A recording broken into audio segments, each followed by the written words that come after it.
Apple এয়ারপডসে নাকি এবারে camera দিতে যাচ্ছে না, এই কেসের সাথে ক্যামেরা না, সরাসরি বাডসের সাথে নাকি একটা ক্যামেরা থাকবে। আপনি আপনার কানের চারিপাশের অংশ দেখতে পাবেন, মানে কান থেকে আপনি চারিপাশে কি হচ্ছে না হচ্ছে এ সমস্ত দেখে লাভ কি হতে পারে লাভ। বাট যেটা শোনা যাচ্ছে বা গুঞ্জন উঠছে, অ্যাপলের আপকামিং যে এয়ারপডস প্রো সেটাতে নাকি ক্যামেরা থাকবে এখানে।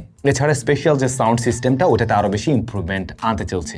এখন আপনি আমাকে বলেন, এই যে ক্যামেরাটা এটা কোন পারপাস আসলে রাখতে পারে? আপনি হলে কোন পারপাসে ব্যবহার করবেন, অথবা কি কারণে আপনি এই জিনিসটা কিনবেন? ক্যামেরাটা হয়তো বা ফোনের অ্যাপের সাথে, যেহেতু মানে ফোনের সাথে কানেক্ট থাকবে ওটা, সো ফোন থেকে আপনি দেখতে পাবেন যে হ্যাঁ ক্যামেরাটা চারিপাশে রেকর্ড করছে।